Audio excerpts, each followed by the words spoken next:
बिहार में सियासी सरगर्मियां अपने शीर्ष पर हैं, तो वहीं दिल्ली में संसद का तापमान कभी ऑपरेशन सिंदूर के बहस के दौरान बढ़ता नजर आया, तो वहीं दिल्ली की ओवरऑल टेम्परेचर की बात करें तो उसने मौसम को ठंडक बना रखा है। और इन सब के बीच हम इस वक्त मौजूद है संसद भवन के ठीक बाहर, और मेरे साथ इस वक्त विद्वानों की एक पूरी मंडली है जिनसे हम चर्चा करेंगे कि आखिर बिहार चुनाव में इस बार होने क्या वाला है, चिराग पासवान के मन में चल क्या कुछ रहा है, प्रशांत किशोर के दोस्ती के वो जो दावे कर रहे हैं उसके मायने क्या हैं, क्या अपने पिता की तरह उन्होंने भी मौसम को भांप लिया है, असदुद्दीन ओवैसी कितना बड़ा फैक्टर होंगे और प्रशांत किशोर किसको कितना इम्पैक्ट करेंगे, और वहीं तेजस्वी चुनाव बॉयकॉट करने के दावों को लेकर कितना सीरियस है, इन्हीं तमाम चीज़ों पर बातचीत होगी। आप देख रहे हैं हमारा ये साप्ताहिक कार्यक्रम बोले बिहार। सबसे पहले मैं परिचय आपको करा दूं, और आज हम छोटे से शुरू करते हैं, और सबसे छोटा मैं, मेरे बाद ऐश्वर्या यहाँ पर है मेरे साथ। बहुत बहुत स्वागत है ऐश्वर्या आपका। मेरे साथ राजीव सर हैं, डिफेंस की खबरों पर पैनी नजर रखते हैं, लेकिन संसद के गलियारों में भी इनकी अच्छी पकड़ है। बीजेपी को कवर दशकों से कवर करने वाले ऐसे अखिलेश सर हमारे साथ हैं, इनसे हम जानने की कोशिश करेंगे इतर की उपराष्ट्रपति बन कौन रहा है। मेरे साथ मनोरंजन भारती उर्फ बाबा हैं, और अखिलेश सर के साथी हिमांशु सर भी हैं मेरे साथ, और मेरे साथ प्रशांत सर हैं जो कांग्रेस को कवर करते हैं। मैं सबसे पहले शुरुआत, चूंकि बाबा आपके पास माइक है, इन्हीं से कर लेते हैं। बाबा, चल क्या रहा है बिहार में इन दिनों? आपने चिराग से बीते दिनों इंटरव्यू भी किया, उसके बाद ऑफ द रिकॉर्ड बातचीत भी हुई।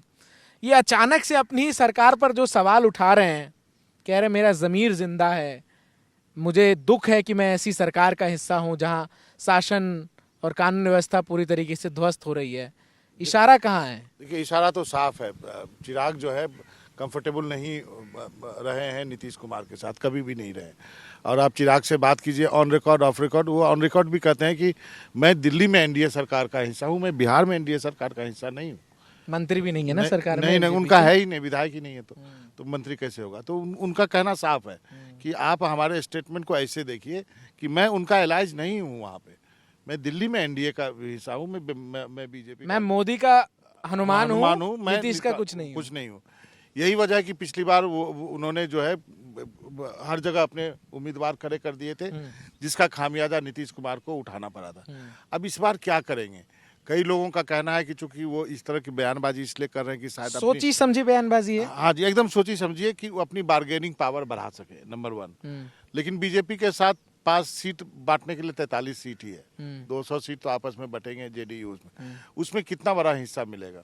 5 उनके सांसद हैं, 6×5 30, मिनिमम 30 तो चाहिए होगा। उसमें वो कहते हैं कि मैं ऐसी सीटें चाहता हूँ कि 30 में मैं ऐसे कि मैं कम से कम 10-15 जीतूं, 20 जीते, 20-22 जीतना चाहते हैं। वो कहते हैं मेरा स्ट्राइक रेट इतना अच्छा है। वैसे मांझी जी भी कहते हैं कि उनका स्ट्राइक रेट भी 100% है, क्योंकि एक में एक जीते थे वो। तो इसको लेकर के थोड़ी खींचतान है, और उसी परिप्रेक्ष्य में आप देखेंगे तो वो एक के बाद एक बयान जो है वो आ रहे हैं, और सच भी है। आपको सच बोलना चाहिए, क्योंकि आपको जनता के पास जाएंगे तो आपको जब सवाल पूछेगा बिहार की कानून व्यवस्था पे, तो आपका क्या जवाब दीजिएगा, कैसे डिफेंड करिएगा, कैसे डिफेंड करेंगे? अखिलेश सर, एक चीज जो है कही जा रही है वो कि चिराग जब ये सब बयानबाजी दे रहे हैं तो इसके पीछे हवा भरने का काम क्या बीजेपी कर रही है? मुझे ऐसा नहीं लगता, क्योंकि जो हमारी बातचीत हुई उसमें बीजेपी भी अब लगता है नाखुश है नीतीश सरकार से। नहीं, चिराग पासवान से। जो बयान चिराग पासवान दे रहे हैं उससे वो खुश नहीं है। उनको लगता है कि इससे माहौल खराब होता है, क्योंकि ये तय हो चुका है कि नीतीश कुमार की अगुवाई में चुनाव लड़ना है। बल्कि एक ने तो यहाँ तक कहा, एक वरिष्ठ नेता ने, कि उनसे बात भी की जाएगी। चिराग पासवान, आप जानते हैं कि जेपी नड्डा जो कि बीजेपी अध्यक्ष है, उनसे उनकी मुलाकात होती रहती है। मुझे लगता है उसी किसी मीटिंग में ये कन्वे भी उनको किया जाएगा कि आप इस तरह की बयानबाजी से बाज आएँ। उसके पीछे कारण ये कि इससे माहौल बिगड़ता है। अब पिछले बार जो विधानसभा चुनाव थे उस वैसे हालात नहीं है। पार्टी ये स्पष्ट कर चुकी है कि नीतीश कुमार की अगुवाई में उनके चेहरे पर ही चुनाव लड़ना है।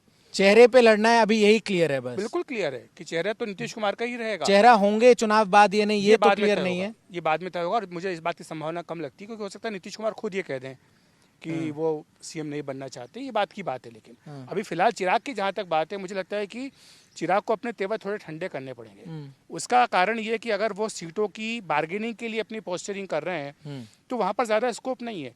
जो फार्मूला है उसमें तो एक सांसद पे आपको 6 विधानसभा सीटें मिलती है, तो हिसाब से उनकी 30 सीटें बनती हैं। लेकिन 30 मिलेंगी नहीं।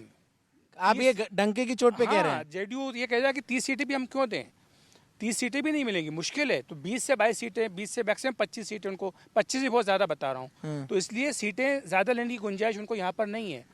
वो जो कहते हैं कि हम विधानसभा का चुनाव लड़ेंगे, मुझे लगता है उसमें भी कोई दम नहीं है, क्योंकि आप यहाँ पर कैबिनेट के मंत्री ये बताइए, चिराग चुनाव नहीं लड़ेंगे आप कह रहे हैं? नहीं, वो तो लड़े या ना लड़े, बोल रहे हैं कि मैं उनका- सामान्य सीट से लड़ूंगा। उनका फैसला है, वो लड़े या ना लड़े। लेकिन अगर लड़ते हैं हाँ। तो नुकसान उन्हीं का होगा, इसलिए होगा क्योंकि यहाँ पर वो केंद्र में मंत्री हैं। अगर लड़ेंगे तो क्या ये शर्त लगाई जाएगी कि यहाँ से रिजाइन दीजिए तब मुझे नहीं लड़िए? लगता कि ऐसी कोई शर्त होगी, क्योंकि वो लड़ेंगे तो एनडीए के झंडे के तले ही लड़ेंगे। अच्छा। अगर वो ये फैसला करते हैं। हाँ। लेकिन अगर ज्यादा इसमें अगर की गुंजाइश है? अगर की गुंजाइश इसलिए क्योंकि वो जो एग्रेसिव पोस्चरिंग कर रहे हैं, हाँ। और अगर इस तरह से अपनी बयानबाजी जारी रखेंगे तो शायद बीजेपी या जेडीयू कहे कि आप देखिए अपना रास्ता नापिए भाई। लेकिन उनके सामने ज्यादा विकल्प है भी नहीं, वो उधर जा नहीं सकते, वहाँ पर सीटों उनको ज़्यादा मिलने की गुंजाइश बचती नहीं है। जो फार्मूला वहाँ का दिखता है आपको महागठबंधन का, प्रशांत किशोर के साथ चले जाएं तो जितनी चाहे उतनी सीटें लड़ सकते हैं, वहाँ पर नई पार्टी है, कुछ भी कर लें, लेकिन उसमें स्ट्राइक रेट का आपका क्या रहेगा, क्या सफलता मिलेगी? तो इसलिए आपको ले दे करके यहीं साथ में रहना है। अच्छा, ये जो बयानबाजी है ना, ये जो तीखे तेवर हैं और जो तीखे बयान आते हैं, ये दरअसल लेगेसी है। आपको याद होगा जब उनके पिताजी, ऐसा ही रामविलास पासवान उनके करते थे। पिताजी जो थे हाँ। रामविलास पासवान, उनकी भी टकराव इसी तरह से नीतीश कुमार के साथ होता था। तो वही टकराव चला आ रहा है। लेकिन बीजेपी जेडीयू को भी चिराग पासवान की जरूरत है और चिराग पासवान को भी बीजेपी जेडीयू की जरूरत है। राजीव सर जी, आप कितना सहमत है इस तर्क से? क्योंकि चिराग पासवान के पिता का जब जिक्र हुआ तो कहा जाता है उनके बारे में कि इंडियन पॉलिटिक्स में मौसम वैज्ञानिक के तौर पर पहले ही भांप लेते थे 6-7 महीने पहले कि भाई क्या होने वाला है, और उधर टाइम रहते शिफ्ट कर लेते थे गियर। क्या चिराग को कुछ एहसास हो रहा है कि नीतीश कुमार का जो एक चेहरे पर अगर एनडीए चुनाव लड़ेगी तो शायद बैकलैश हो, उसका वो परिणाम ना मिल पाए जिसकी संभावना जताई जा रही है, और इसीलिए वो on a safer hand side इस तरीके की बयानबाजी कर रहे हैं? बिल्कुल हो सकता है, लेकिन यहाँ मैं अखिलेश जी के बयान से बात से थोड़ा सा अलग राय रखता हूँ कि जो लोग चिराग पासवान को जानते हैं, जेडीयू के किसी भी नेता से पूछिए, सब लोग साफ तौर पर कहते हैं कि चिराग पासवान जो कुछ कह रहे हैं नीतीश कुमार के बारे में, बिहार के कानून व्यवस्था को लेकर सवाल उठा रहे हैं, बिना बीजेपी के मर्जी के, यानी बिना बीजेपी के सपोर्ट के सवाल ही नहीं उठता। पिछले चुनाव में अगर आपको याद होगा, विधानसभा चुनाव में वो जो चुनाव लड़े थे, तकरीबन 131 से 141 के आसपास सीट लड़े थे, एक भी उम्मीदवार उनका नहीं जीत पाया था।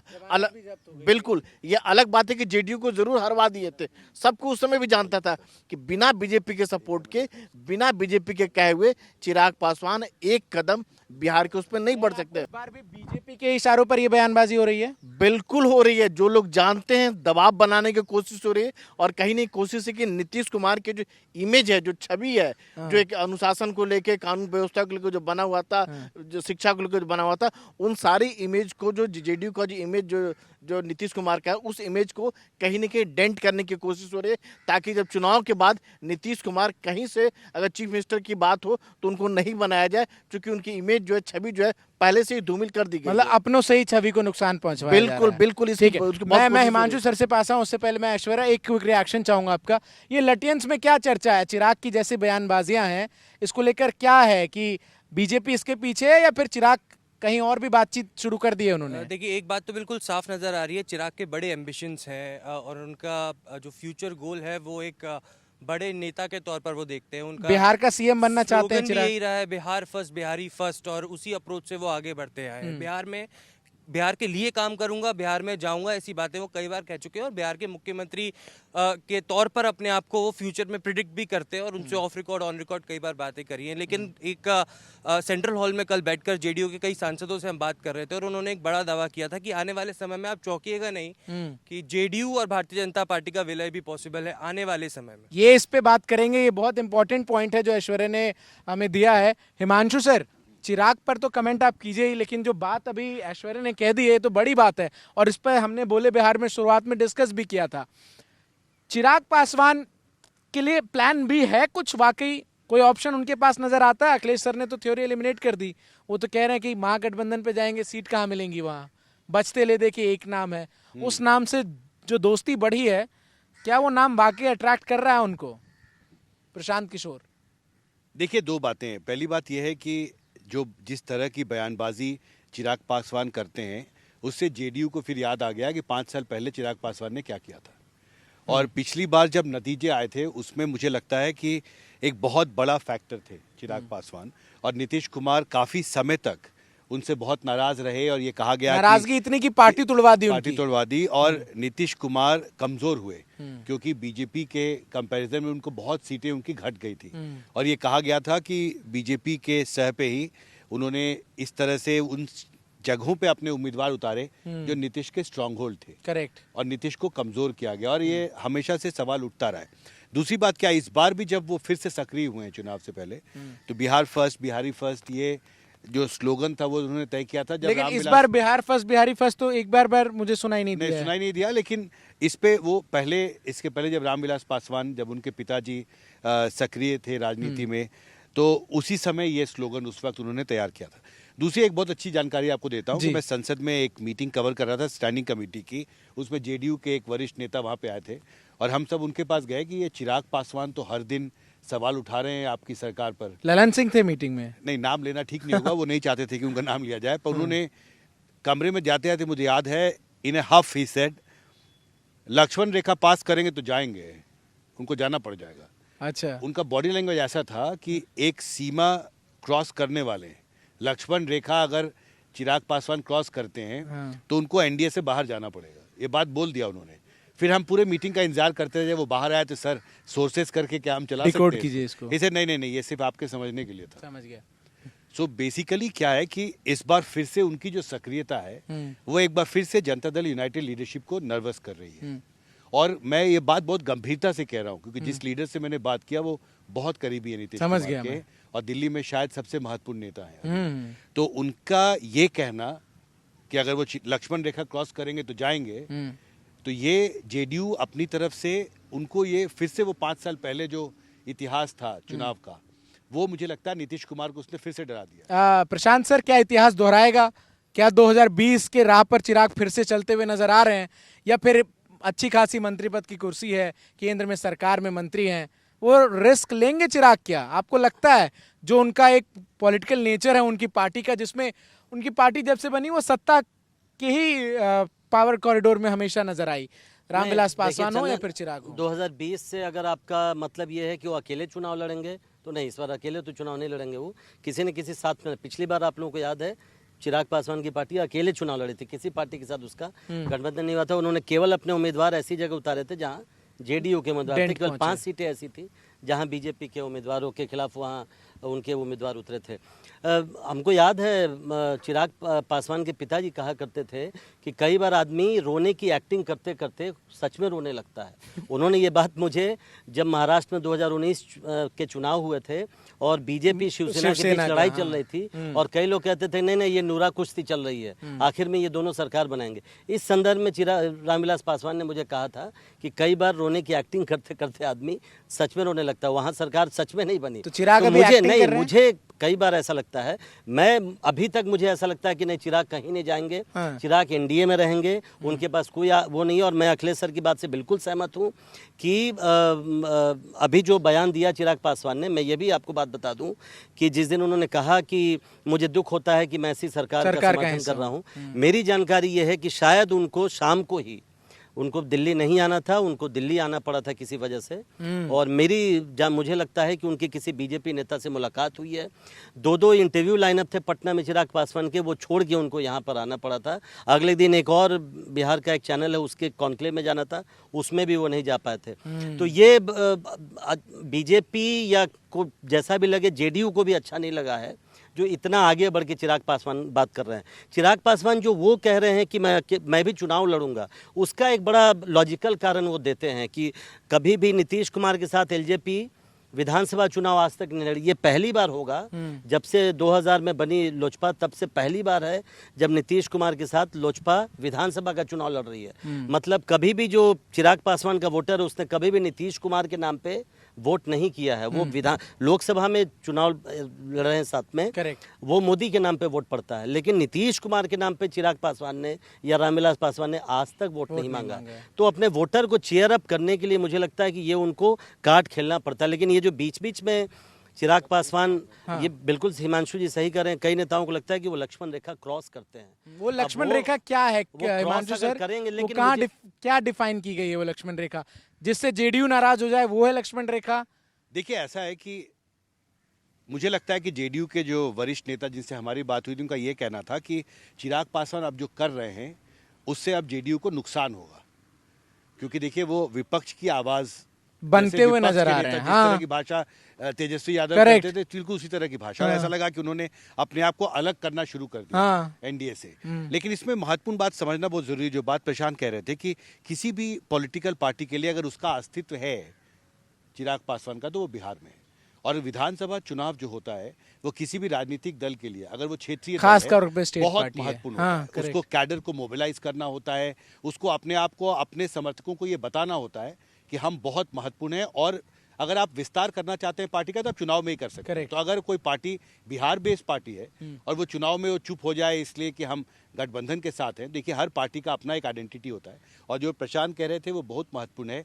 रामविलास पासवान का मैंने भी कई बार इंटरव्यू किया था, उन्होंने कहा कि देखिए एक स्पेसिफाइड स्पेस है बिहार की पॉलिटिक्स में मेरे लिए, मैंने अपने आप को उस पर लिमिट करके रखा है, उसके आगे मैं नहीं वो जो गया, वोट बैंक क्योंकि है फिर वो टकराव वहीं होगा, वोट फिर करेगा। टकराव होगा। हाँ। तो वो बहुत श्रूड थे, प्रैग्मेटिक ठीक थे। है। ये थोड़ा ब्रैश और एग्रेसिव है, तो पिताजी से थोड़ा सा उनका स्टाइल यंग पॉलिटिक्स का ब्लड अलग है। है। ठीक है बाबा, संभावना क्या इस बात की हम सिरे से इनकार कर दे कि चिराग प्रशांत किशोर के साथ इलेक्शन नहीं लड़ सकते हैं? नहीं, मुझे नहीं लगता प्रशांत किशोर के साथ वो जाएंगे। फिर तो एक अलग तरह का गठबंधन बनेगा, एक तीसरी शक्ति की बात।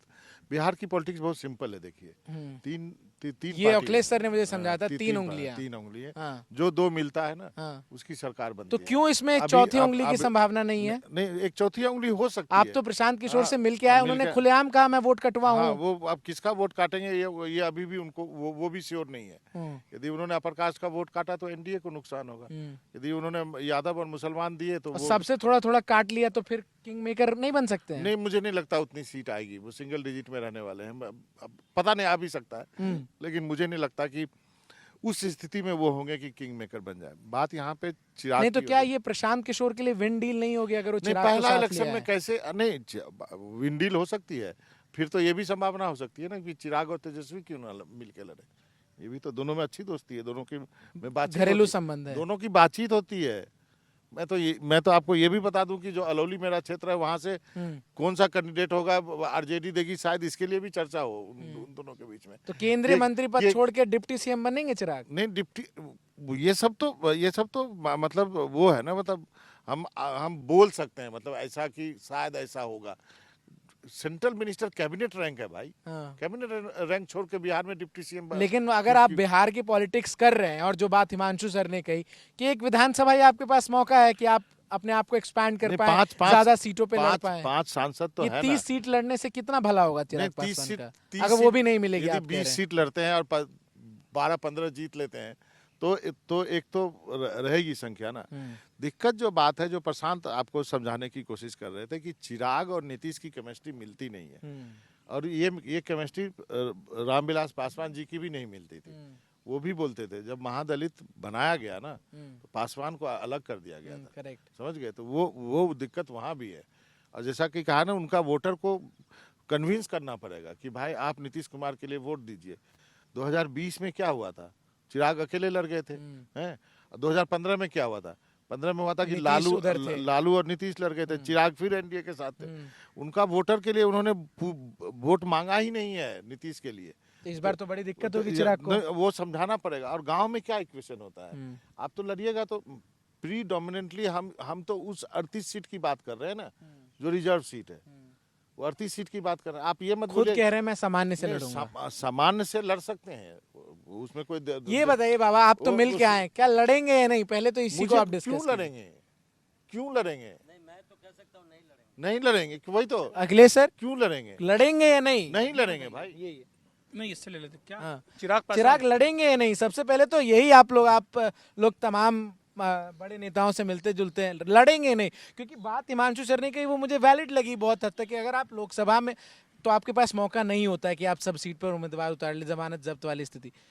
विधानसभा में तो आपके पास मौका है। अगर आप चाह रहे हैं मैं बिहार की राजनीति में कभी एक ऐसा चेहरा बनूं जो मुख्यमंत्री का दावेदार हो सकता है, तो क्या ये बेस्ट बेट नहीं है उनके लिए? देखिए, चिराग लड़ेंगे या नहीं लड़ेंगे ये तो चिराग तय करेंगे, लेकिन अभी तक तो कह रहे हैं कि मैं चुनाव- बीजेपी क्या चाहती है? अभी तक तो कह रहे हैं कि मैं चुनाव लड़ूंगा। देखिए, बीजेपी बीजेपी क्या को लगता है चाहती कि अगर वो एनडीए में रहते हुए चुनाव लड़े तो बीजेपी को उससे कोई दिक्कत नहीं, परेशानी नहीं, क्योंकि उससे जो उनका अपना वोटर है वो मोबिलाइज होता है, कार्डर उनका चार्ज अप होता है।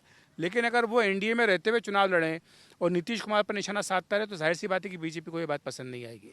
जो रही बात उनके अपने उप मुख्यमंत्री बनने की बात कि भाई कैबिनेट मिनिस्टर होते हुए आप छोड़ करके उप मुख्यमंत्री क्यों बनेंगे, डिप्टी सीएम क्यों बनेंगे?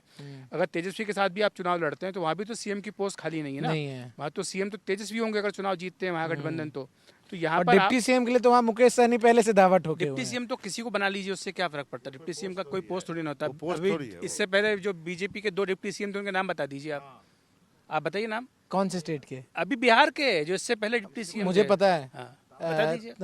तारकिशोर और रेणु देवी। तो थोड़ा दिमाग में जोर डालना correct, पड़ता, समझ correct। गए ना आप? जैसे अभी राजस्थान में बने उनके एक प्रेमचंद बैरवा, मुझे आपने चूंकि बिहार से हैं इसलिए आपने होमवर्क किया हुआ है, लेकिन नाम याद नहीं रहा। हाँ नहीं, और ऊपर से ये दोनों डिप्टी सीएम अब कहाँ है ये बताइए पहले अखिलेश आप सर। बताइए, आप बिहार के हैं। दूसरी बात, आपने कहा कैबिनेट मिनिस्टर हैं, हाँ। 5 सीटें हैं इसलिए कैबिनेट मिनिस्टर है ना, 5 हाँ, सांसद हैं। हाँ, पिछली बार भी तो लाए थे। पिछली बार क्या हुआ था? हाँ, correct। पार्टी चली गई थी, सांसद सारे चले गए थे, चिराग को छोड़ के सारे सांसद चले गए थे पशुपति जी के साथ, और उनको पशुपति जी को मंत्री बना दिया बना गया दिया था। गया। वो तो नीतीश कुमार ने तो अपने उसमें क्या किया ना। इतिहास कई बार दोहरा भी तो सकता है अपने आप को। इस बात से क्यों आप इनकार कर लेते हो? घर भी चला गया, कुर्सी भी चली गई, वो सब कुछ तस्वीर चला गया। ऐतिहासिक हो गई थी, गेट के बाहर खड़े हैं, तो चाचा जी इसलिए- गेट नहीं खोल रहे हैं। इसलिए देखिए बहुत सारी चीजें होती हैं पॉलिटिक्स में, और जैसा प्रशांत ने कहा ना, उसी बात को जो आगे बढ़ाया था कि आना पड़ा दिल्ली 2 इंटरव्यू छोड़ करके, यहाँ बात हुई, आप जो कह रहे थे मैसेज कम्युनिकेट हुआ है। उसमें मेरा भी एक इंटरव्यू होना था जो नहीं हो कितनी हो बार रहा करेंगे है। आप इंटरव्यू उनका हर रोज? एक इम्पोर्टेंट पॉइंट मैं यहाँ कहना चाहता हूँ, ये डिप्टी सीएम डिप्टी पीएम का जो पद है ना, संविधान में इसका कोई प्रावधान नहीं है। मुझे याद है जब वाजपेयी ने आडवाणी को उप प्रधानमंत्री बनाया था तो अखिलेश सर बेहतर बता सकते हैं, एक चर्चा हुई थी कि ये आडवाणी का प्रमोशन हुआ है या नहीं, वो कुछ जो और हुआ है। वीपी सिंह टाइम में जिन्होंने ओथ लिया था, जी। पर देखिए कॉन्स्टिट्यूशन में देवीलाल ने, जी, उन्होंने ओथ Constitution कह में- रहे थे मैं जी। उप प्रधानमंत्री पद की देखिए, तो शपथ लेता जी, हूँ। तो कॉन्स्टिट्यूशन में इसका प्रावधान नहीं है हाँ। कोई डिप्टी पीएम हो, तो उससे क्या होता है कि जब तक आपका संवैधानिक तौर पर ये एक मान मनोबल वाला पद है। तो कोई फाइल आपके पास समझ विशेष गया। तौर पर आती नहीं है, तो सांकेतिक टाइप का पद है। आप एक एक मैं जोड़ना चाहूँगा हाँ। चिराग पासवान से, आप अलग जाएंगे किसी टॉपिक पे, उसके पहले मैं फूड फॉर थॉट देता हूँ। हाँ, चिराग पासवान को मंत्री बनने के बाद एक घर मिला है, हाँ, 6 महीने हो गए, 8 महीने हो गए घर को मिले हुए, क्यों नहीं अभी तक घर में शिफ्ट किया? वो क्यों नहीं शिफ्ट कर रहे हैं? कारण ये मैं नहीं जानता। बताइए भाई अखिलेश सर। अरे एक बहुत इंटरेस्टिंग है कारण, तो खैर मुझे नहीं पता, मैं तो लेकिन बस एक घर से एक मुझे याद point आया। बता रहा हूँ मैं। नहीं, नहीं, मुझे इस सुनो। घर से मुझे एक बड़ा अच्छा किस्सा याद आया। और चिराग मैं- पासवान को जो घर मिला है वो घर राहुल गांधी के घर के सामने है। इससे पहले जो उनके पिताजी थे उनका घर सोनिया गांधी के घर के बगल में था। और लेकिन आपको याद होगा कि उसमें बहुत बड़ी 2004 में जब अटल जी की सरकार थी, तब सोनिया गांधी 1 जनवरी 2004 को चलकर गई थी रामविलास पासवान को नए साल की बधाई देने के लिए, और उसके बाद जो है पूरा पाला बदला और उसके बाद पूरा खेल हुआ, और फिर जो और वाजपेयी पाला जी फिर अखिलेश सर, पाला फिर दोबारा जब 2014 में हाँ, बदला, एक चंदन anecdote, पाला हाँ। 2014 में जब फिर बदला रामविलास पासवान ने, तो रामविलास पासवान चिराग पासवान के साथ 10 जनपद गए थे, और वहां पे बात नहीं बनी, बल्कि चिराग पासवान तो या उनके वो तो परिवार मूड के बना लोग तो चुके कहते थे। हैं कि बहुत अच्छा उनके साथ ट्रीटमेंट हाँ, हाँ, नहीं हुआ था, इसलिए फिर वो फाइनली एनडीए के साथ वो आने का उन्होंने फैसला किया, तो और भी के कारण रहे हो। लेकिन ये घर वाला जो मामला है, मैंने पूछा था चिराग पासवान की पार्टी के एक बहुत ही चिराग पासवान के करीबी व्यक्ति से कि अरुण आप भारती घर से। में क्यों नहीं शिफ्ट कर रहे हैं? हाँ। उन्होंने कहा कि हम लोगों पर यही इल्जाम लगता रहा है कि घर के लिए हम लोग मरे जा रहे हैं। तो अभी चिराग आते हैं तो कुछ कहाँ सीटों पे- रहते हैं? चिराग का अपना घर जो पहले सांसद अच्छा। के तौर पे नॉर्थ एवेन्यू में, उसी में रह रहे हैं। ये घर सुनहरी बाग लेनी, यहाँ से बहुत ज्यादा दूर नहीं है, सुनहरी बाग रोड, वहीं पे मिला। केवल होली के दिन एक बार उन्होंने लोगों को बुलाया था, वो घर अभी भी है, लेकिन उसमें अभी तक शिफ्ट नहीं किया उन्होंने। हाँ। तो ये मुझे कुछ नहीं मालूम, मैं ठीक है। मैं ये चूंकि ठीक है, इस तरह बाबा, से आप कुछ बातचीत हो रही, इसलिए मैं कह रहा हूँ। मैं वो कह रहा था कि 10 जनपद और जो पासवान साहब का जो घर है ना, उसके बीच में जो बाउंड्री वॉल है उसमें एक गेट लगा दिया गया था मैडम को जाने के लिए। तो जब पूरी दुनिया जो है, जब यहाँ पे मनमोहन सिंह प्रधानमंत्री बनने वाले थे, तो पूरे इस जोन में बहुत हलचल थी, और मैं वहीं पे खड़ा था, तो हमें भगा दिया गया कि मैडम आ रही हैं। कॉन्वॉय निकलना था, तो हमें पुश किया गया, तो हम पासवान जी के कोठी में घुस गए। चूंकि वो मेरे गांव के बगल के गए हैं, तो हम अपना लोकल लैंग्वेज में बात करते हैं। हाँ, तो हम उनको ऐसे ही पूछे हाँ। कि मैडम जा रही हैं, राष्ट्रपति भवन आना था, वो कि भाई कौन प्रधानमंत्री। हाँ, कैसे पूछा था आपने? नहीं वो तो फिर अरे बता उन्होंने- दीजिए बाबा। उन्होंने मुझे इशारा किया हाँ, कि जो मैडम के साथ जा रहे हैं ना राष्ट्रपति भवन वही प्रधानमंत्री बनेंगे। गाड़ी में मनमोहन सिंह बैठे थे। गाड़ी मनमोहन सिंह, और मेरे लाइफ की one of the biggest breaking news थी जो मैंने ब्रेक की थी उस वक्त, कि Manmohan Singh will be the next prime minister, क्योंकि मैडम ने उनको बोल के गई थी, बता के गई थी, ओके। एलाइज थे, हाँ। तो उनको बता के हाँ, हाँ, मैं थोड़ा चिराग को लेकर बात कर रहे हैं, जो मेरी जानकारी मिल पा रही है बिहार को लेकर खास तौर से, चिराग पर फिर से लौटते हैं हाँ। कि मुझे जो बताया गया है जानकारी, चिराग कम से कम 20 सीट चाह रहे हैं कि उनका 20 कैंडिडेट जो है जो विधानसभा चुनाव हो कम से कम जीते। और एक बात 20 जीते या 20 सीट मिले? नहीं, कम से कम वो चाह रहे हैं 18 से 20 सीट उनके कैंडिडेट जीते। उस हालत में समझिए कि तो 40 मांग रहे होंगे। चिराग कम से कम चाह रहे हैं 25 के लगभग ये चाह रहे हैं। और चूंकि 20 जिसका जीत जाएगा बिहार में हाँ। इस बार जो चुनाव होगा, समझिए कि मास्टर की उसके हाथ में रहेगा, चाहे वो इधर हो हाँ। महागठबंधन की तरफ हो चाहे एनडीए हो। क्योंकि बिहार का जो समीकरण बन रहा है, 20 सीट अगर कोई भी एक आदमी जीत के लेकर आता है तो मास्टर की होगा। वो चाहे तो उस हालात में खेमा बदल भी सकता है, कुछ कर सकता है, कुछ अपनी बात मनवा भी सकता है। तो कहीं नहीं कहीं चिराग की जो कोशिश है इसी बात को लेकर है। लेकिन चिराग ये लेकिन वो 20 सीट जो वो चाह रहे हैं जीते, हाँ। क्या सारी जिताऊ सीट बीजेपी देगी उनको? ये जेडीयू देगी? ये बड़ा सवाल है। लेकिन चिराग जब ये बात कहते हैं कि नहीं हम बिहार से चुनाव लड़ेंगे, बिहारी फर्स्ट, और बहुत सारी बातें जो कहते हैं, इसके पीछे जो सोच है, जो दबाव बनाने की सोच है, और वो जतलाना चाहते हैं अपने कार्यकर्ताओं के बीच में, एहसास दिलाना चाहते हैं, उनका हौसला बढ़ाना चाहते हैं, और कहीं ना कहीं ये भी बताने की कोशिश कर रहे हैं कि उनके जो वोटर है तकरीबन 7 से 8% के लगभग वोटर है, वो हर विधानसभा क्षेत्र में है। तो वो कहते हैं कि वो हमारे कहने पर वोट करते थे, जैसे रामविलास पासवान कहते हैं। ठीक है। तो ये इसको लेके दबाव की कोशिश है कि अपने कैंडिडेट कम से कम वो जिता पाए और चुनाव के बाद अपनी बात मनवा पाए। ऐश्वर्या, पांचों जो सांसद हैं चिराग की पार्टी के, दिल्ली उनको रास आ रहा है या फिर बिहार के लिए कोई योजना बना रहे हैं वो लोग? जब भी चिराग पासवान बिहार जा रहे हैं और अभी जब रैलियों में भी जा रहे हैं, हाँ। पांचों सांसदों को अपने साथ लेकर जाते हैं। हाँ, करेक्ट। और अभी शांभवी की बात करें, अरुण भारती की बात करें, लगातार उनको बोला गया है कि वो बिहार प्रवास पर रहें, अपने क्षेत्रों में रहें। और ज़्यादातर कोशिश चिराग पासवान की अभी तक जो जानकारी है कि जो जिन एरिया से ये 5 सांसद आते हैं वहीं पर वो चुनाव लड़ना चाहते हैं और वही उनका बेल्ट है और उसी पर केंद्रित भी रहना चाहते हैं, पूरा फोकस है। तो हाँ, उनको जरूर रास आ रहा है। दिल्ली में शांभवी को बहुत मौका मिल रहा है। हम संसद में देखते हैं बड़े बड़े मुद्दों पर बोलने का उनको मौका मिलता है। ऑपरेशन सिंदूर में शांभवी ने अभी एक लंबी स्पीच दी थी। अरुण भारती को एक बड़ी जिम्मेदारी दी गई है, संसदीय एलजेपी के नेता हैं। तो हाँ, जरूर रास आ रहा है, लेकिन फोकस मेरे को लगता है तमाम सांसदों का उन्हीं ठीक है। क्षेत्रों में है और 20 सीट का ही लगभग वो भी ठीक है, बात। चिराग से आगे बढ़ते हुए बात कर लेते हैं। एक बार एक एक कमेंट हम सबसे प्रशांत किशोर का लेते हैं, क्योंकि आज हम तिगड़ी की बात कर रहे हैं। चिराग पासवान, प्रशांत किशोर और असदुद्दीन ओवैसी, ये कितना बड़ा रोल प्ले करने वाले इस बार के चुनाव में? बाबा, एक चीज और आप बता दिए, चिराग को क्या वो सीट्स मिलेंगी जो बीजेपी जेडीयू छोड़ देगी? नहीं, वो तो वो सीट मिलेगी जहां से उनका सांसद है। पहला दावा ये तो सेट है। नहीं, वो तो ऑब्वियसली ठीक उनका है। बनता है।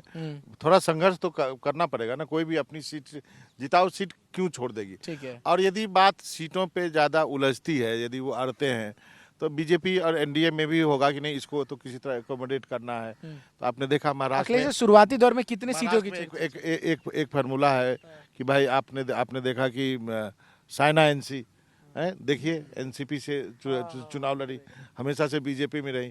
तो ये भी एक फार्मूला है। क्या पता इनके सिंबल पे हो सकता है, कुछ भी इनकार आप कैसे कर सकते हैं। अभी उन्होंने कहा है कि सेशन के बाद होगा, चुनाव से पहले, क्योंकि देखिए इतनी जल्दी अगर कर देंगे, जो मुझे कहा कि तो दिक्कतें होती है बिहार जैसे राज्य में। अगर मान लीजिए छोटे राज्य हों तो समझ में आता है कि आपने कर दिया, चल दिया। अभी यहाँ से बगावत होगी, फिर यहाँ से वहाँ चले गए, वहाँ से। अभी आप देखो ना, जेडीयू के सांसद हैं और वो एसआईआर को लेकर के विरोध कर रहे थे। हाँ, फिर पार्टी को कहना पड़ा कि अपने बेटे के लिए टिकट चाहते हैं, इसलिए आरजेडी के पक्ष ले रहे हैं। तो ये सारे खेल होते हैं बिहार, तो इसलिए वो अभी कोई करना नहीं चाहेगा। लेकिन फार्मूला मोटे तौर पर ये है कि सीटिंग गेटिंग, जहाँ पर जो एमएलए जिस पार्टी का है वो तो सीटें उनको मिलनी ही मिलनी। ठीक है, ये तो हो गया मोटे तौर पर। इसमें फिर हुआ कि 100 के करीब बीजेपी लड़ेगी, 103 104 जेडीयू लड़ेगी। मतलब बीजेपी से एक सीट लड़े आगे ज़्यादा, लेकिन लड़ेगी जेडीयू एक सीट ज़्यादा। एक सीट जेडीयू आगे, चाहे मतलब एक ही सीट क्यों ना हो, लेकिन ज़्यादा लड़ेगी, ताकि ये मैसेज जाए कि भाई बिहार उनका है, जेडीयू का सबसे ज़्यादा है। चाहे पिछली बार उनके सीटें कम हो गई। और फिर उसके बाद बाकी जो बचेंगे 43, उनमें चिराग पासवान को, जीतन राम मांझी को और उपेंद्र कुशवाहा को। इन तीनों को सीटें दी जाएगी। मुकेश सहनी का स्कोप है? मुझे नहीं लगता। मुकेश सहनी का स्कोप मना कर चुके हैं यहाँ पे कि मुश्किल है, इस बार नहीं होगा। उपेंद्र कुशवाहा को सबसे कम 2 से 3 या 3 मैक्सिमम 3 या 4 मांझी 5 मांझी को भी 4 या 5 सीटें, ज्यादा बता रहा हूँ मैं, 3 या 4 सीटें, और चिराग पासवान को 20 से 22 सीटें मिल सकती ठीक है। ये मोटे तौर पे। एक क्विक रिएक्शन, आप कुछ कह रहे हैं बाबा? नहीं ठीक है, क्विक रिएक्शन प्रशांत किशोर पे जरा कर लेते हैं बात। प्रशांत किशोर, अभी जो तमाम सर्वेज आ रहे हैं उनमें सीएम के तौर पर उनकी रैंकिंग जो है वो नीतीश कुमार से बेटर नजर आ रही है। हालांकि सबसे ऊपर तेजस्वी जरूर हैं, लेकिन दूसरे नंबर पर कई सर्वेज में प्रशांत किशोर जो है वो प्रेफरेंस के तौर पर आ रहे हैं। क्या आपको लग रहा है सीरियसली बिहार की जनता लेगी प्रशांत किशोर के, या जो बाबा शुरू से एक थ्योरी एडवोकेट कर रहे हैं कि इस बार कुछ सीटें नहीं जीत पाएंगे? देखिए, बहुत मुश्किल सवाल है, और जहाँ तक ये सर्वे और ओपिनियन पोल से मुझे बहुत डर लगने लगा चंदन, ईमानदारी से कहता हूँ। और अगर आप देखें हाल के चुनावों में, चाहे वह लोकसभा चुनाव का ही नतीजा देख ले, तो लगभग सभी ओपिनियन पोल, अधिकतर ओपिनियन पोल गलत साबित ठीक हुए है। थे। दूसरा, मुझे याद आता है कि पहली बार जब केजरीवाल ने लोकसभा चुनाव में 400 से ज़्यादा उम्मीदवार उतारे थे, उस जब वो वक्त मोदी सर्वे को चुनौती होता था- देने बनारस पहुंच गए थे, सर्वे होता था, तो वो तीसरे सबसे रेस में पीएम कौन हो सकता है, सबसे ज्यादा वोट उनको मिलता था, लेकिन उन एक भी चुनाव शायद वो नहीं जीत पाया, उनका एक भी सांसद। तो सर्वे एक पंजाब से एक जीते थे, तो 4 जीते थे। लेकिन देखिए, बहुत मुश्किल सवाल है। प्रशांत किशोर ऐसे क्षेत्र में अपनी जमीन बनाने के लिए निकले हैं जहां पर 90 से लेके 2025 तक 35 साल से या तो दो ही लालू यादव परिवार का कोई व्यक्ति Correct. मुख्यमंत्री रहा या नीतीश कुमार। तो जैसा अभी सर ने भी इंडिकेट किया था कि थर्ड विकल्प, जैसे बोलते हैं ना, तीसरा मोर्चा, तीसरा विकल्प, इसके लिए कितना स्पेस है, मुझे लगता है प्रशांत बेहतर बता पाएंगे कि क्या वो स्पेस एग्जिस्ट करता है। नहीं, प्रशांत किशोर पर तो आते हैं, लेकिन मुझे लगता है कि बिहार में स्टेक इतना ज़्यादा है एनडीए का कि चिराग पासवान को मुझे नहीं लगता है बाबा कि वो छोड़ना चाहेंगे बीजेपी जेडीयू इस समय, क्योंकि बिहार चुनाव पे बहुत कुछ निर्भर कर रहा 6% है। वोट बहुत मायने करता है। बहुत 6-7%, 6% अभी अगर माने तो बहुत बड़ा वोट बैंक है। प्रशांत किशोर बंद मुट्ठी हैं चंदन। अभी आप देखिए बिहार में जो राजनीति होती है जिस तरीके से, उसमें वो कहाँ फिट बैठते हैं। इसलिए मुझे कोई बता रहा था कि प्रशांत किशोर ये भी कोशिश कर रहे हैं कि जो जैसे चिराग पासवान की पार्टी है, कहा जाता है जो टिकट ना मिले जिनसे, नहीं, वो तो टिकट की एक इंडिविजुअल बात हो गई, लेकिन जो पार्टियां किसी खास जाति पर, जिनका खास मांझी जी हैं, चिराग पासवान हैं, उनको वो चाहते जरूर होंगे। चिराग पासवान काफ़ी तारीफ करते रहते हैं प्रशांत किशोर की, इसलिए गाहे बेगाहे ये बात चलती है कि कहीं वो साथ में तो नहीं आ जाएंगे। मुझे नहीं लगता है कि अभी चिराग पासवान ये रिस्क लेने वाले हैं। जो मेरी जानकारी है कि अभी के प्रेजेंट अगर बात करें, हिंदुस्तानी अवाम मोर्चा जिसके प्रमुख जो है जीतनराम मांझी हैं, उनके पास अभी बिहार विधानसभा में 7 सीट है।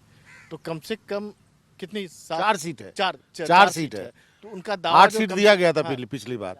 वो चाहते हैं कि, सुनिए मेरी बात, वो चाहते हैं कि वो उनके 8 विधायक हो जाए, जिससे कि उनका बिहार में क्षेत्रीय दल का स्टेटस बना रहे। बिल्कुल। और वो इस बात से भी इनकार नहीं करते हैं कि बाकी सीट पे बीजेपी अपने आदमी को उनके सिंबल पे लगा ले।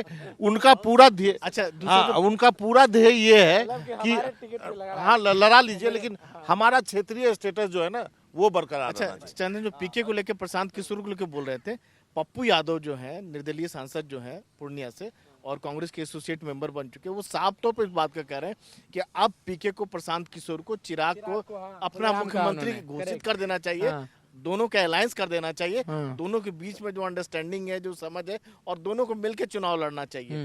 और मतलब पीके को कहना चाहिए कि बिहार में जो अगर सरकार बनती है तो उसका जन स्वराज पार्टी और एलजेपी का जो ठीक है। तीसरे फैक्टर की भी बात करते हैं, फिर वाइंड अप।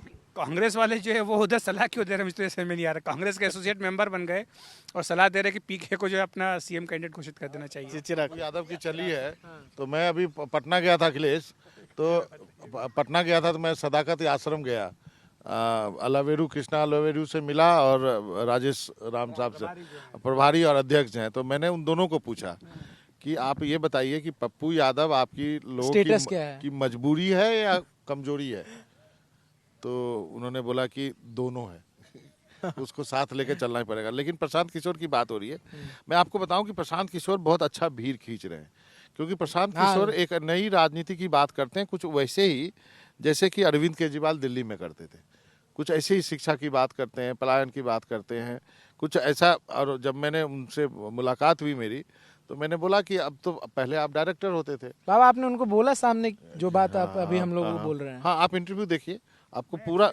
मैं भी कुछ बोल नहीं, आप अपनी बात पूरी कर लें पहले। तो मैं आपको तो मैंने सब कुछ, मैंने उनको पूछा कि बिहार में आपका वोट, मूल वोटर कौन है? हैं? बिहार में तो वोट और बेटी जो है जात को दी जाती है। करेक्ट। इस पे भी उनसे लंबी बहस हुई। फिर मैंने कहा कि पहले तो आप डायरेक्टर होते थे, अब तो आप एक्टर हो गए हैं, तो एक्टर परफॉर्म नहीं करेगा तो फिर फिल्म चलेगी नहीं।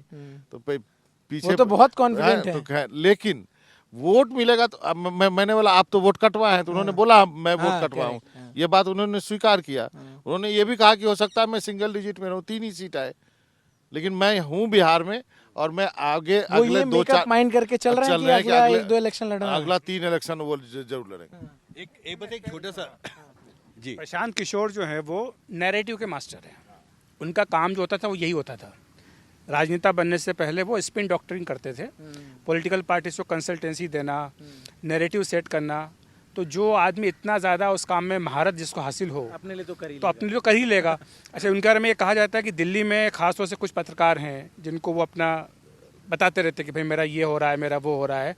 तो उन्हीं के माध्यम से वो ये नैरेटिव बनाने की कोशिश कर रहे हैं कि बिहार में बहुत अच्छा उनका एक जो है समर्थन मिल रहा है। अब सिर्फ दिल्ली में नहीं अखिलेश सर, अब तो पटना के भी तो बड़े वहाँ भी बात हो पत्रकार रही है, हैं। वहाँ भी कह रहे हैं वो इसलिए बात चलती है प्रशांत किशोर के बारे में। लेकिन सीट नहीं आएगी, वो सीट में कन्वर्ट अच्छा, नहीं उसमें होगा। हो ही रहा है कि जब वो खुद ये कहते हैं कि मैं वोट कटवाऊं, तो अब जब आप खुद इस बात को कन्फेस कर लेते हैं तो बिहार की जनता जो कि सबसे ज्यादा मतलब भारत में है। जितने राज्य हैं प्रबुद्ध सबसे है। ज्यादा पॉलिटिकली अवेयर हैं वो बिहार के लोग हैं। तो वो अपना वोट जो एक वोट कटवे को देंगे, कटवाने के लिए देंगे, आपको लगता है? सबसे बड़ी बात है कि जो हर पार्टी है ना बिहार का, उसका एक मूल वोट है। जैसे MY है, वो आरजेडी का वोट है ना, वो खिसकता नहीं है। नीतीश कुमार ने अपने लिए वोट बैंक क्रिएट किया है, महादलित बनाया है, OBC में भी MBC बनाया, उन्हें कोयरी कुर्मी तो अलग है ही, वो तो उनका जात है, उसमें भी डिवीजन किया ना। जैसे उन्होंने महादलित बनाया तो 2 बड़े कास्ट को निकाल दिया उनमें से और बाकी कास्ट को एक साइड कर दिया, समझ गए आप? पासवान और रविदासी वो अलग कर दिया था महादलित से, बाकी को अलग कर दिया था। तो वो वोट बैंक क्रिएट किया उन्होंने। तो उन्होंने एक वोट बैंक, क्योंकि उनको मालूम था कि उनकी जाति कमजोर है, तो ये चीज है। तो प्रशांत किशोर के लिए कौन वोट करेगा? देखिए, अपर कास्ट, इससे जुड़ा ये बहुत ब्राह्मण, महत्वपूर्ण सवाल जी। नहीं, एक चीज साइलेंट। एक पॉइंट मैं खत्म कर सवाल पूछ लेता हूँ आप ही लोगों से। लोग तो ये कह रहे हैं ना कि इस बार का बिहार चुनाव बिहार के युवाओं का, महिलाओं का चुनाव है, फर्स्ट टाइम वोटर्स का चुनाव है। तो क्या ये वाला चुनाव उस फर्स्ट टाइम वोटर्स को प्रशांत किशोर अपील नहीं कर रहे हैं? अरे भाई, हर बार तो फर्स्ट टाइम। नहीं, एक सेकंड चंदन, आप तो आपको देशी युवा। जी चंदन, एक मैं इंपॉर्टेंट पॉइंट बोलना चाहता था, वो प्रशांत किशोर से जुड़ा हुआ है। हर राज्य का अपना एक पॉलिटिकल कल्चर होता है। बिहार की राजनीति जाति के इर्द गिर्द घूमती है। राजनीतिक दलों का जो गठन किया गया है वो भी राजनीति के इर्द गिर्द घूमता है, जातियों के आधार पर किया गया है। जब राजनीति बदलती है तो जातीय समीकरण बदलते हैं, नए वोट बैंक जो क्रिएट किए जाते हैं वो भी जाति पर आधारित होते हैं। तो इस जंगल में जहाँ पर जाति सबसे महत्वपूर्ण पैरामीटर होता है, प्रशांत किशोर क्या स्पेस बना पाएंगे, कुछ भी कहना जल्दबाजी होगा। लेकिन उनका एक बयान बहुत इंटरेस्टिंग है जो वायरल हो रहा है। वो आजकल सभाओं में ये कह रहे हैं कि देश के जो सबसे बड़े अर्थशास्त्री थे मनमोहन सिंह, उन्होंने सिर्फ एक बार चुनाव लड़ा। तो आप पूछिए कहाँ से चुनाव लड़ा, अपने जनता से उन्होंने पूछा, तो उन्होंने कहा कि साउथ दिल्ली से चुनाव लड़ा, जहाँ सबसे ज़्यादा पढ़े लिखे लोग थे, जो वोटर थे, और उन्होंने उनको हरा दिया उस व्यक्ति के लिए जो कहीं स्टैंड नहीं करता था मनमोहन सिंह के। तो उन्होंने ये भी कहा कि देखिए, वोटर बहुत पढ़ा लिखा है, इसलिए बहुत अच्छा उम्मीदवार चुन लेगा, ऐसा कहना जल्दबाजी होगा। तो इसलिए वो इशारा भी कर रहे हैं कि उन्हें पता है कि बहुत मुश्किल होता है राजनीति में। प्रशांत सर, आप कुछ कह रहे थे? नहीं, मैं प्रशांत किशोर पे ही, चूँकि इतनी चर्चा चल रही है, लेकिन मैं उस पे आता हूँ कि बीजेपी जेडीयू इस समय किसी पार्टी को अपने गठबंधन से निकलता हुआ देखना कितना अफोर्ड करेगी। इसलिए यही मुझे लगता है कि चिराग पासवान को किसी न किसी तरह से उनको रखना पड़ेगा। प्रशांत किशोर को आप फैक्टर नहीं मान रहे हैं? प्रशांत किशोर को वही मैंने कहा ना कि 2013 में जब विधानसभा चुनाव दिल्ली में हुआ तो क्यों चीफ अरविंद केजरीवाल की हवा उस वक्त थी, उतनी ही थी उस वक्त। समझ गया मैं। लेकिन 28 सीटें इसलिए केवल आई कि लोगों को भरोसा नहीं था कि ये सरकार बना। ठीक है, अब इस तिकड़ी के तीसरे नाम की बात कर लेते हैं। हाँ, ओवैसी साहब की असदुद्दीन बात ओवैसी बड़े साइलेंट से हो गए हैं अभी। क्या एकदम चुनाव करीब आएगा तब बम बम फोड़ेंगे बयान वाला, या अभी एसआईआर पे मुखर हैं? आपके साथ एक्सक्लूसिव सबसे पहले उन्होंने कहा, चुनाव आयोग पे सवाल खड़े किए, सब कुछ, लेकिन उस तरीके से क्या है उस बार उनकी रणनीति बिहार में? कितने सीटों को एम कर रहे हैं जो आरजेडी को डेंट कर देंगे? देखिए, वहाँ के जो उनके AIMIM के जो अध्यक्ष थे उनसे मेरी बातचीत हुई थी। अख्तरुल इल्मा। हाँ, तो उन्होंने कहा था कि आप जा रहे हैं, उनको मालूम था कि मैं बिहार में हूँ, तेजस्वी से मिलने वाला हूँ, तो पूछ लीजिएगा कि क्या, क्योंकि वो चाहते थे कि वो महागठबंधन का हिस्सा बने। अच्छा, लेकिन आपसे कहा कि पूछिएगा। हाँ, क्या बोला आपको तेजस्वी ने? मुझे संभावना बहुत कम लग रही। कोई तेजस्वी ने सीधा जवाब नहीं दिया, लेकिन मुझे संभावना कम लग रही है कि कि AIMIM महागठबंधन का हिस्सा बनेगी। लेकिन वहाँ के मुस्लिम वोटरों में जरूर क्रेज है, ठीक है, ओवैसी साहब का। सभाएं भी खूब करते हैं, तो कुछ सीटों तो लेकिन जीते तो उम्मीदवार आरजेडी छीन लेती वो है। आरजेडी इसलिए छीन लिया था कि यदि आप देखेंगे ना, वो सारे उम्मीदवार वही थे जो आरजेडी का टिकट चाहते थे। ओके, समझ गए? हुआ क्या था कि वहां पे जो आरजेडी सीट हारी है, यदि आप उसका आकलन करेंगे तो वो 6 बार के विधायक थे जिसको कि आरजेडी ने टिकट काटा, टिकट दिया था। समझे? आप मांगने वाले थे, मैं प्रेजेंट विधायक था 6 बार का। एक्चुअली टिकट आपको दिया जाना चाहिए था। अच्छा, ठीक है। टिकट मुझे ही दिया गया। ओके। तो पब्लिक ने बोला कि एंटी 6 बार इनकम्बेंसी जैसे उसके। उसकी जो विधायक की एंटी इनकम्बेंसी थी ठीक ना, है। उसके चक्कर में वो हारा और आप जीते, इसलिए वो वापस जो है वो आरजेडी में वो वापस आ समझ गए थे। गया। तो वो कोशिश तो करेंगे, कुछ सीट मिल भी जाएगा, लेकिन क्या पता फिर वो कितने पे है तैयारी ओवैसी? नहीं, वो तो लड़ेंगे। सीमांचल में 24 सीट है, तो वो 7-8 सीट तो वहाँ जरूर लड़ेंगे। हाँ। और मधुबनी साइड में भी एक बाय इलेक्शन में उनको अच्छा खासा आया था, तो वो सीट भी कितना रोल प्ले करेगी बीजेपी की बी टीम? ये तो है, क्योंकि देखिए अगर ओवैसी अच्छा करते हैं तो फायदा तो एनडीए को होगा, इसमें कहीं कोई दो मत नहीं है। क्योंकि वोट अगर कटते हैं, क्योंकि वहाँ तो उधर दूसरी तरफ तो पक्का है कि मुस्लिम और यादव का बहुत बड़ा गठजोड़ है, तो इसलिए बीजेपी तो चाहेगी कि जितने मुस्लिम वोट अगर अपनी तरफ पाले में ला सकें ओवैसी तो हो, लेकिन उसका फायदा कुछ होता नहीं। एंड रिजल्ट क्या होता है, जैसे पिछली बार भी बताया इतिहास कि अल्टीमेटली तो जाना उधर ही है। उधर ही है। अब आप यदि मान लीजिए अपना विधायक भी ले ले और ना भी टूटे और कॉन्फिडेंस वोट होगा, तो क्या वो ओवैसी की पार्टी क्या सपोर्ट तो नहीं करेंगे ना, नहीं करेंगे ना, तो वो कैसे इसलिए करेंगे? वो उनका कोई इतना उस तरह से है नहीं। लेकिन ये देखना होगा कि सीमांचल में खासतौर से जहाँ पर कि मुस्लिम आबादी ज़्यादा है, जहाँ पर कि आरजेडी और कांग्रेस बहुत अच्छा परंपरागत रूप से अच्छा प्रदर्शन करती है, वहाँ पर ओवैसी कितने अपने कैंडिडेट्स खड़े करते हैं और कितना वो दम लगाते हैं। ओवैसी खुद भी प्रचार करेंगे। कल ही बात हो रही थी, बोले थे कि हम भी जाएंगे। हाँ, वो ये बात जरूर कह रहे थे कि आप लोगों से बात करना बड़ा मुश्किल है, आप लोग कुछ भी बात करते हैं, आप कैमरे पे जाके आप आजकल ऐसे बैठ करके बात करते हैं और कुछ भी बोल देते हैं। चंदन, लेकिन एक बड़ी बात यह भी है कि ओवैसी भले कुछ कहें, लेकिन इधर हाल के सालों की अगर बात करें तो जिस तरह से हिंदू मुस्लिम के बीच में जो तकरार बढ़ा है, खासकर जो पॉलिटिकल पिच की अगर बात करें, वो और ज़्यादा गैप बढ़ गया है। तो जो ओवैसी का कोर वोटर है, उनको अभी भी ये लगता है कि ये पूरी तरह से जो जिस कौम की बात करते हैं, जो कौम की बात कांग्रेस करते हैं या तेजस्वी जो करते हैं, आरजेडी करते हैं, उनके हितैषी कम से कम उस जगह पर नहीं है। उनको ये लगता है कि बीजेपी को नहीं, इसी लाइन पर होता बिल्कुल है। बिल्कुल आप बिल्कुल आरजेडी को वोट करते हैं, क्या किया आपने? हाँ बिल्कुल नहीं, वो साथ में यह भी कहते हैं कि जो बीजेपी को हरा पाएगा हम उसको वोट देंगे। तो क्या अगर ओवैसी के पार्टी को कोई कैंडिडेट जीत भी जाता है तो क्या वो बीजेपी का साथ देंगे या नहीं देंगे, ये बड़ा सवाल है। तो वहाँ नहीं, बीजेपी का सवाल नहीं है।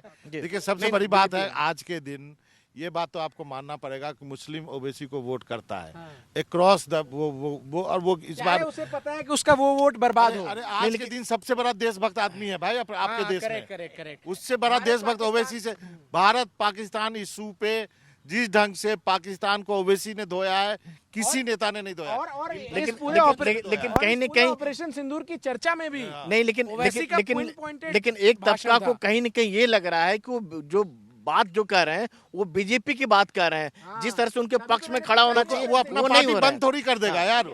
आप सेकुलरिज्म के सुन लीजिए, सेकुलरिज्म के नाम पे वो अपना पार्टी थोड़ी बंद कर देगा भाई। पार्टी है ना यार, उसको भारत वो के तो वोट संविधान, उसी चीज पे आएगा। भारत के संविधान ने उसको इलेक्शन लड़ने का हक दिया है। या तो आप उसको महागठबंधन में लीजिए, नहीं तो वो लड़ेगा। और क्यों नहीं लड़ेगा? ऐश्वर्या, ये जो बदले हुए असदुद्दीन ओवैसी है, इसकी क्या चर्चा है लटियंस में? एकदम से जो हालांकि उनकी देशभक्ति पर सवाल कभी नहीं था, लेकिन जिस तरीके से मुखरता से उन्होंने भारत का स्टैंड लिया ऑपरेशन सिंदूर के बाद, डेलीगेशन का हिस्सा रहा और संसद में भी सरकार को उतना वो घेरते भले ही ना नजर आया, लेकिन हाँ एक मुद्दा उन्होंने उठाया, पिन पॉइंटेड, और उस मुद्दे ने सुर्खियां बटोरी, और वो मुद्दा उसके साथ चाहे पक्ष के विपक्ष के लोग जो हैं वो एक साथ खड़े नजर आए। देखिए, लगातार असदुद्दीन ओवैसी को पार्लियामेंट में सुने या बाहर सुने, ऑपरेशन सिंदूर की डिबेट के बाद उन्होंने सरकार का पक्ष रखा है, भारत सबसे पहले है, और ये बात उन्होंने लगातार कही है। लेकिन उन्होंने साथ में यह भी कहा है कि जब मुद्दों पर बात आएगी तो मैं मुद्दों पर बात करूंगा, खुलकर बात करूंगा। उन्होंने और चुनावों की बात आएगी तो वो अपनी पार्टी के लिए चुनाव जोरदार तरीके से लड़ेंगे, भले ही वो सामने कोई भी हो। लेकिन यहाँ ये भी है चंदन कि जिस तरह से ऑपरेशन सिंदूर या पहलगाम का मसला हो, जिस तरह से कांग्रेस या दूसरे विपक्षी दल ने सरकार को कटघरे में खड़ा किया, कई सारे सवाल उठाए, ओवैसी कम से कम, बाकी लोग उस तरह से नहीं उठा रहे। कम से कम जो कोई बैक क्या बात करते हैं? इसका मतलब आपने भाषण नहीं सुना है। वो तो पूरा भाषण दिया है वो सरकार के खिलाफ। कहाँ चूक हुई, सुरक्षा चूक, ये सारे सवाल उन्होंने उठाए। क्रिकेट के ऊपर उन्होंने कितना बड़ा स्टैंड ले लिया कि आपको टीम को नहीं खेलना चाहिए पाकिस्तान के साथ बल्कि एशिया कप चंदन, में। क्रिकेट की बात तो ओवैसी के भाषण से ये ही शुरू हुई है, सबसे करेक्ट। ज्यादा सुर्खियों में आई कि क्या ये कहाँ तक उचित है। इसलिए ओवैसी को ये कहना कि वो एक पर्टिकुलर बिहार का इशू पे वो मुसलमान भी करेगा सीमांचल का ओवैसी को वोट? नहीं, मुझे नहीं लगता इस बार। अरे वोट तो करेगा ही, आप नहीं, जीते वोट ना करेगा, जीते, ये अलग मतलब बात है ना उससे भाई। कितना फर्क पड़ेगा ये उस सवाल है। सीमांचल के मुसलमान ने जिसने ये देख लिया है कि मैं भले ही ओवैसी के कैंडिडेट को वोट करूं, चले तो ये आरजेडी में ही जाएंगे, तो वो सीधा वो आरजेडी के कैंडिडेट को ना वोट बाबा ने करे। बताया ना ऐसे कि थोड़ी पिछली होता है बार कि जो यार सही बात है। वोट नहीं करता, निर्दलीय को वोट नहीं करता। नहीं नहीं, लोग और करता है बाबा ना भाई। पिछली आपने ऐसा बिल्कुल थोड़ी है। ठीक कहा कि जो 4 कैंडिडेट जो चले गए थे आरजेडी में वही थे, चूंकि आरजेडी के ही वो थे। कैंडिडेट थे और वो सीट टिकट लेके आ गए थे।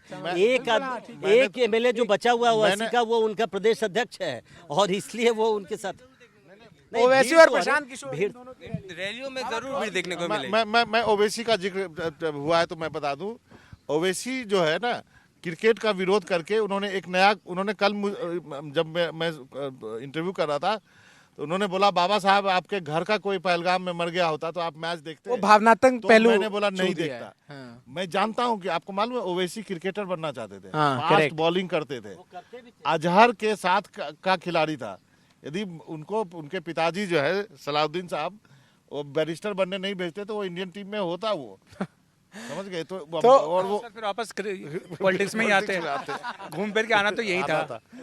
तो विद्वानों की इस संगत में हमने बात की बिहार के चुनाव की इन 3 तिकड़ी की, जिसमें एक तरफ असदुद्दीन ओवैसी, प्रशांत किशोर, चिराग पासवान है।